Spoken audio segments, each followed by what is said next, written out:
Did you know that the core argument of the America First movement, well, it suggests your tax dollars might be bankrolling global organizations that proponents claim actually undermine U.S. national interests and even harm the American worker? Yeah, it's a really foundational premise. It drives basically all the policy shifts we're looking at today in these sources. The aim isn't just, trimming the budget. It's presented as a fundamental rethink of sovereignty. Welcome to the Deep Dive. Today our mission is to unpack a stack of sources detailing this America First policy.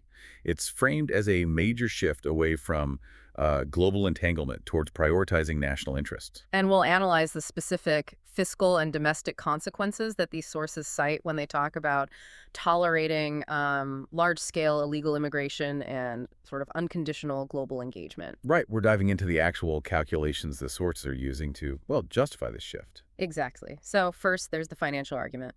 The sources estimate that the recent surge in illegal immigration cost taxpayers a net fiscal drain of about $68,000 per person over their lifetime. Yeah, and for the current surge, that totals up to potentially $1.15 trillion. $1.15 trillion linked to border policy. Okay.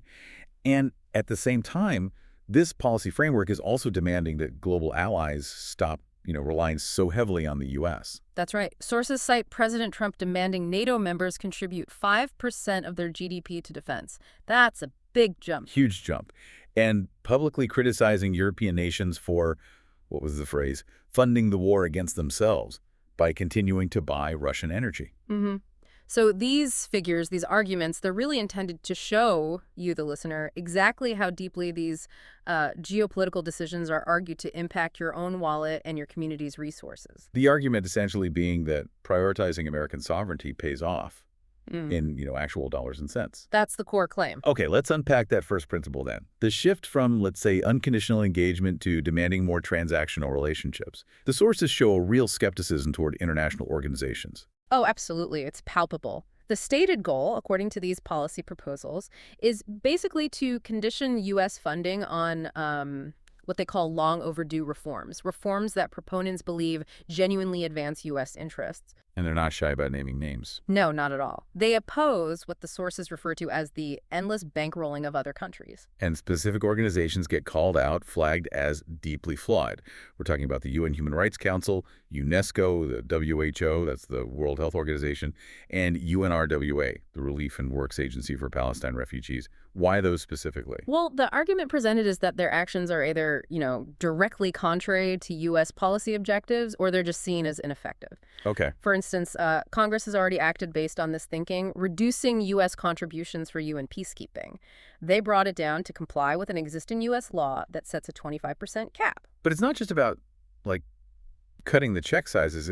It seems more about inserting specific policy requirements, too. Exactly. It reflects a political agenda saying foreign aid must align with specific American conservative values as defined by these sources. So what kind of requirements are we talking about? Well, we see specific measures pushed for insertion into appropriations bills. Things like prohibiting funding for diversity, equity, and inclusion, or DEI, programs within foreign aid. Okay. Also, applying strong pro-life protections to foreign assistance, which includes terminating funding to the UN Population Fund. And there's a really dramatic shift on climate policy, too, right? Yeah. Substantial cuts proposed for things like the Green Climate Fund. Yes. The sources frame these climate deals as, and this is a direct quote used, the greatest con job ever perpetrated on the world. Wow. Strong language. Very. And the argument continues that past climate initiatives actually ended up benefiting America's geopolitical rivals, think Iran, Russia, China, so it signals a really complete break from the climate agenda of previous administrations. That transactional approach, it clearly doesn't stop at the UN. It extends to military alliances, too. So how does this skepticism play out with NATO? Well, the theme is consistent. Transform alliances so allies have to demonstrably carry their own weight, both financially and politically. And the financial demand is pretty stark. It is. President Trump, as cited in the sources, demanded NATO members increase their defense spending to 5% of their GDP. Which, for many countries, is a massive increase, like 5 times what some were spending. It signals an end to the U.S. carrying most of the financial risk. Definitely. And the criticism, it goes beyond just the money. Right. You mentioned the UN General Assembly speech. Yeah, sources point to President Trump publicly criticizing NATO allies there, accusing them of funding the war against themselves. And the connection made was their reliance on Russian energy. Exactly. Their continued purchases of Russian oil, gas, and LNG liquefied natural gas. And there were threats involved. The rhetoric suggested the U.S. was ready to impose a very strong round of powerful tariffs, but the message to Europe was basically, you need to join this effort and immediately cease all energy purchases from Russia. So this aggressive foreign policy stance seems really anchored in, like, energy realism, according to these documents. It is. There's an explicit rejection of global climate action. Green energy is derided as, quote, all bankrupt and a hoax. So what's the alternative proposed? The alternative policy advocated is a global push for reliable, affordable, abundant energy, led by the U.S. unleashing its own, vast oil supply. Okay, let's pivot now. Let's talk about the domestic issue that sources argue creates the most immediate strain, immigration.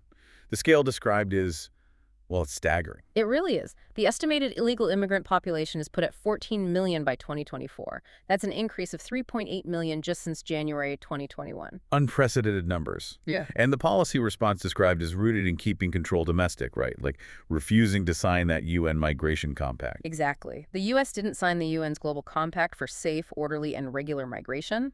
Ambassador Nikki Haley's stance, as presented, really summed it up. She argued that decisions on immigration policies must always be made by Americans and Americans alone. Pure sovereignty argument. And there was a specific concern about that compact. Yes, a very specific one. The compact required that detaining illegal aliens should only be a measure of last resort. The sources view this as something that would essentially force the U.S. to release large numbers of people into the country, making the fiscal and social issues worse. Which brings us back to those fiscal numbers. Why exactly is illegal immigration framed as a net fiscal drain in these analyses? Well, the sources tie it directly to education levels and, consequently, earning power. They state that about 69% of adult illegal immigrants have no education beyond high school. Okay. And this, they argue, leads to lower tax payments compared to the cost of the public services they and their families might use. That's what drives that estimated lifetime fiscal drain of $68,000 per person. It's a huge figure. Yeah. Does the analysis mention potential contributions from second generations, or is it purely focused on the first generation's impact? The analysis presented in these sources really zeroes in on the immediate burden, argued for the first-generation low-tax contributions versus service costs. And welfare usage adds to that. It's presented as exacerbating it, yes. The sources estimate that around 59% of households headed by illegal immigrants use one or more major welfare programs. This creates roughly $42 billion in annual costs. $42 billion, and that's largely due to? Largely attributed to their U.S.-born children who are citizens and immediately eligible for aid programs. And the strain on local infrastructure, like schools. That's highlighted, too. The cost to public schools for the estimated 4 million children of illegal immigrants was put at about $68.1 billion a year, and that was before this most recent surge. Wow. So you can see how local governments would feel the pressure. Absolutely. We're seeing reports cited like New York City saying it's spending or expects to spend $12 billion over 3 years just on this issue. $12 billion in one city. Yeah, and that kind of staggering cost forces budget cuts elsewhere, sanitation, police departments, just to manage the influx, according to these reports. Okay, beyond budgets, there's the housing issue. The sources link immigration to housing affordability problems. How? It's about demand.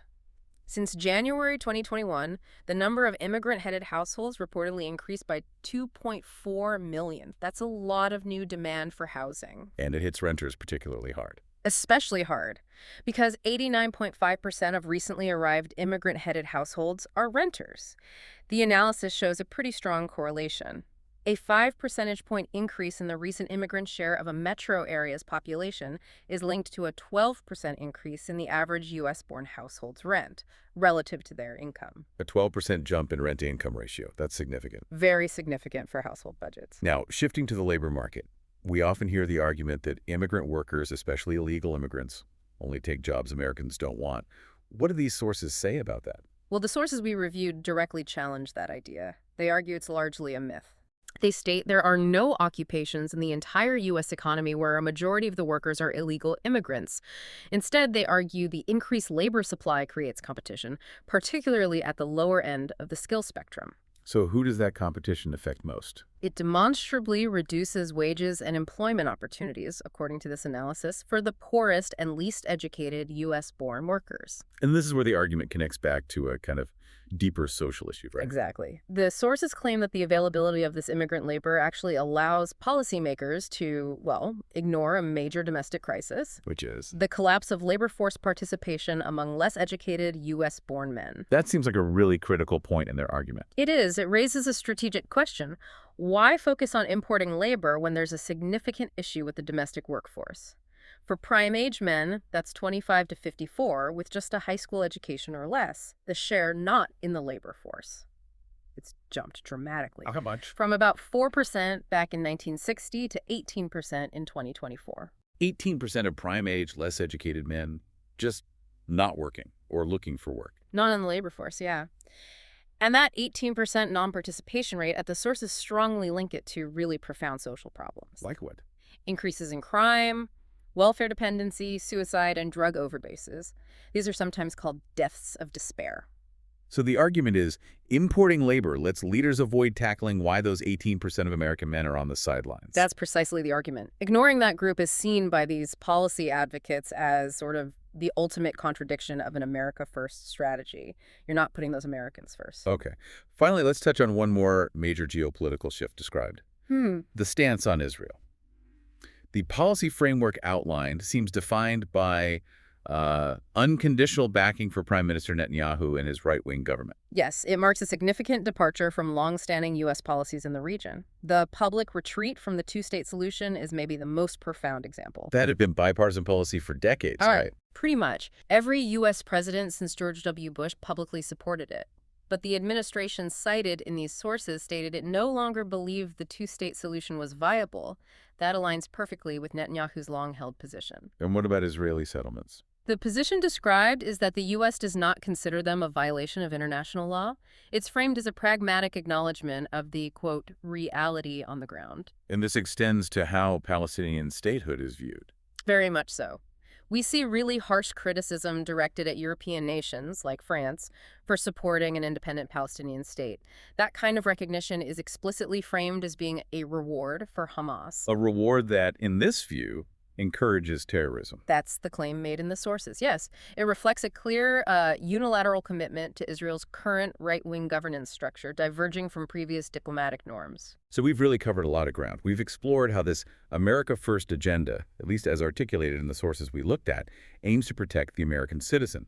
It does this by demanding accountability from global organizations, more financial contributions from allies, and a really firm border policy. Right, a policy intended to staunch what's presented as massive fiscal and social costs from uncontrolled migration. And the core insight, the thread connecting the domestic and international pieces, seems to be this argument that the influx of less educated immigrant workers allows leaders to avoid solving that deep social crisis affecting less educated American citizens. That dramatic rise in U.S.-born men on the sidelines facing those deaths of despair, that's the connection the sources draw. So if prioritizing America, according to this framework, means restoring the border and securing the nation's finances, the provocative thought these sources leave us with is this. How should policymakers be compelled to focus first on getting that 18% of U.S.-born men back into the workforce, rather than relying on importing new labor? It really frames it as the ultimate question of sovereignty and national priority. A challenging question indeed. We'll leave you with that thought to consider.